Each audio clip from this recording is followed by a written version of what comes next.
तो आज हम लोग चैप्टर नंबर 5 भारत महिमा पढ़ेंगे। इसमें कुल 5 श्लोक है। 5 श्लोक में 2 पौराणिक से लिया गया है और 2 आधुनिक है, ठीक है। और एक एक करके इसके बारे में आज हम लोग पढ़ेंगे। इसमें देखते हैं, पहले इसका पाठ परिचय देख लेते हैं, ठीक है। यह पाठ में पुराणों के 2 पद लिया गया है और 3 जो है ना आधुनिक पद लिया गया है, ठीक है। और हमारे देश को क्या कहा जाता है? हमारे देश को भारतवर्ष कहा जाता है, क्योंकि यहाँ देवतागण भी क्या करना चाहते हैं? जन्म लेने की बात करने के लिए तरसते हैं, ठीक है। मतलब भारत, हमारा जो देश है वो भारतवर्ष कहा जाता है, क्योंकि देवता लोग भी जिसका गुणगान करते हैं, जहाँ देवता लोग भी जन्म लेने की बात करते हैं, वो देश कौन सा है? भारत है आपका, ठीक है। चलिए उसके आगे देखेंगे।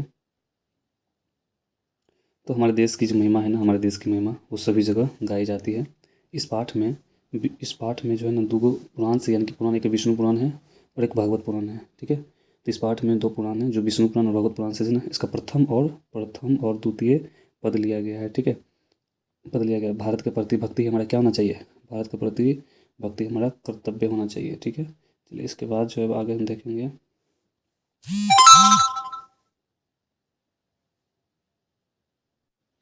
अब श्लोक 1 है आपका कि गायन्ति देवा किल गीतकानि ध्यानास्तु ते भारत भूमि भागे स्वर्गापवर्गास्मद्मार्ग भूते भवन्ति भूय पुरुषः श्रुतवात्। ये आपका श्लोक नंबर 1 है और इसके माध्यम से हम लोग इसका अर्थ क्या है जो देखते हैं कि देवता लोग भी गीत गाते हुए कहते हैं कि वे लोग धन्य हैं जिनका जन्म कहाँ हुआ है? भारत में। जिनका जन्म कहाँ हुआ है? भारत में हुआ है।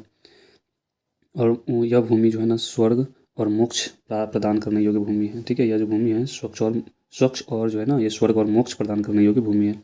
इसलिए जो है ना यहाँ जो है ना देवता लोग भी जन्म लेने की बात करते हैं, ठीक है। आप लोग इस बात को याद रखिएगा। ये जो भारत की जो भूमि है ना, वो स्वर्ग और मोक्ष प्रदान करने योग्य भूमि है, इसलिए यहाँ जन्म लेने को देवता के समान कहा गया है, ठीक है। और श्लोक नंबर 2 देखेंगे कि श्लोक नंबर 2 क्या है पहले। तो श्लोक नंबर 2 हम लोग, आप लोग किताब लेके बैठिएगा, ठीक है। किताब में, इस किताब से ही देख करके आप लोग पहले श्लोक पढ़िए, उसके बाद इसका अर्थ समझिए। तो श्लोक नंबर 2 है कि अहो अमीषाम किमकारी शोभनम प्रसन्न ऐशाम स्विदूत स्वयं खड़ी ये जर्नम लुब्धम नृष्यु भारता जीरे मुकुंद से वो पीपिकियम स्पृहा हीना, ठीक है। तो अब श्लोक नंबर 2 का माध्यम से क्या कहा गया है? तो 2 के माध्यम से कहा गया है कि देवता लोग इस देश का गुणगान करते हैं। देवता लोग इस देश का गुणगान करते हैं। किस देश का गुणगान करते हैं? तो भारत का गुणगान करते हैं, ठीक है। और गुणगान करते हुए कहते हैं कि अहो ईश्वर के द्वारा कितना सुंदर बनाया गया, मतलब भारत को कितना सुंदर बनाया गया, जहाँ क्या करते हैं, जिस पे मनुष्य भारत की भूमि पर जो है ना जन्म पा करके हरि की सेवा करने योग्य क्या हो जाता है? बन जाता है, ठीक है। यानी कि यहाँ पर जो है ना देवता के द्वारा बताया जा रहा है कि कैसा अच्छा काम किया गया है कि जो इस भारत के भूमि पर जन्म लेकर के क्या करते हैं? स्वयं हरि की सेवा करने योग्य बन जाते हैं। तो अब देखो, यहाँ पर भगवान की भी इच्छा होती है, ठीक है। तो भारत भूमि पर स्वयं हरि की सेवा करने योग्य बन जाता है। मेरी भी इच्छा है कि भारत भूमि पर जन्म लेने को है, यानी कि यहाँ पर स्वयं भगवान भी जो है ना हरि की सेवा करने योग्य जो है ना, मतलब हरि की सेवा करने के लिए स्वयं भारत पर जन्म लेने की बात करते हैं। उनकी भी आकांक्षा है कि हम भी भारत में जन्म लें, ठीक है। अब श्लोक नंबर 3 है आप लोग का कि इयं निर्मला वत्सला मातृभूमि प्रसिद्धं सदा भारतं वर्षमितेत विभिन्ना जना धर्म जाति प्रभेदे रिहकत भावं वहंतो वसंती। ये आप लोग जो है ना, ये श्लोक नंबर 3 है, जो कि आधुनिक से लिया गया है। किस लिया गया है? आधुनिक से। और इस श्लोक के माध्यम से क्या कहा गया है सो देखते हैं कि यह भारतवर्ष प्रसिद्ध है। यह भारतवर्ष कैसा है? प्रसिद्ध है। यह भारत जो है ना भूमि हमेशा पवित्र, यह भारत भूमि हमेशा पवित्र और ममतामयी है। यानी कि हमारा जो भारतवर्ष है ना वो पवित्र है और ममतामयी है, ठीक है। 1 मिनट आगे देखते हैं इसमें। यहाँ जो है ना, यहाँ कहाँ? भारतवर्ष में विभिन्न जाति के लोग, यानी विभिन्न धर्मों के जाति के लोग जो है ना बिना भेदभाव किए बिना, यानी कि भेदभाव किए बिना एकता के साथ जो है ना यहाँ पर क्या करते हैं? निवास करते हैं एकता के साथ। यानी कि हमारा जो देश है विभिन्न धर्मों और जातियों का देश है, ठीक है। यहाँ पर सभी लोग क्या करते हैं? एक समान भाव से बिना भेदभाव किए बिना ही जो क्या करते हैं? एक साथ निवास करते हैं, ठीक है। अब श्लोक नंबर 4 देखेंगे क्या है।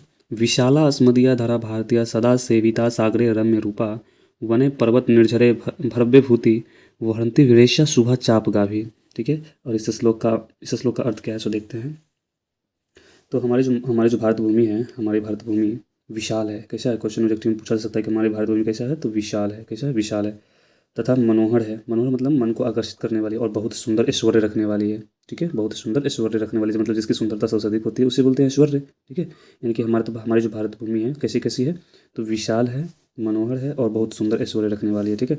अब जो है ना हमारे भारत भूमि किन किन चीज़ों से घिरी हुई है सो देखते हैं, यानी कि हमारे भारत भूमि में जो है ना क्या क्या प्रसिद्धियाँ हैं जो किन किन चीज़ों से घिरी हुई किन किन चीज़ों से सेवित है, सो देखते हैं। ठीक है, चलिए अभी देखेंगे। तो हमारी भारत भूमि जो है ना सागरों से, वनों से, पर्वतों से, झरनों से और बहती हुई नदियों से क्या है, सेवित है, ये सदा सेवित है। ठीक है, तो एक बार फिर से आप लोग फिर से चेक कर लीजिए कि आज हमारी जो भारत भूमि है किन किन चीज़ों से सेवित है। तो सागरों से, वनों से, पर्वतों से, झरनों से और बहती हुई नदियों से सदा क्या है, सेवित है। क्वेश्चन 2 नंबर में भी पूछा जाता है कि जो भारत भूमि है ना किन किन चीज़ों से सेवित है। ठीक है, एक बार देख लेते हैं ऑनलाइन के माध्यम से। तो हमारे भारत भूमि जो है ना किन किन चीज़ों से घिरी हुई है। तो हमारे भारत भूमि जो है ना सागरों से, पर्वतों से, झरनों से, बहती हुई नदियों से, इन चीज़ों से, वनों से, इन चीज़ों से क्या हुई, घिरी हुई है। ठीक है, अब श्लोक नंबर जो है ना 5 है जो देखते हैं किताब में, हम यहाँ पर हम चेक कर लेते हैं, उसके बाद आप लोग भी किताब लेकर के बैठे। श्लोक नंबर 5 है, जगत गौड़म भारतम शोभनीय सदा अस्माभिरेत तथा पूजनीयम भवेद देशभक्ति शमीशाम जननाम प्रादर्श रूपा सदा वर्जनीय।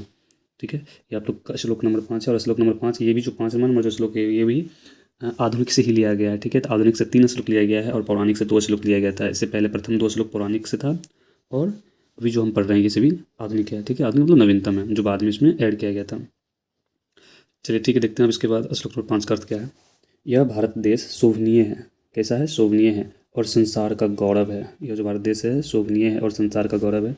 यह भूमि हम लोगों के द्वारा हमेशा क्या रहेगी, पूजनीय रहेगी। यह जो भूमि रहेगा ना हम लोग के द्वारा हमेशा पूजनीय रहेगी। ठीक है, उसके बाद देखते हैं, यहाँ के सभी लोगों का देशभक्ति, यहाँ के सभी लोगों की देशभक्ति सदैव आकर्षणीय रहेगी, क्योंकि इससे हमारे देश के लिए, देश के प्रति जो है ना बहुत सारे लोगों की देशभक्ति रही है प्राचीन समय से भी और अभी भी है। तो यानी कि ये जो है ना हम लोग के लिए क्या है, आकर्षणीय है, श्रेष्ठ है और आदर्श रूप स्वरूप है। ठीक है, ये हम लोग के लिए क्या होना चाहिए, आदर्श स्वरूप होना चाहिए, श्रेष्ठ है, आकर्षणीय है। तो ये पार्ट जो है ना 5 श्लोक के माध्यम से हम लोग ने देख लिया है।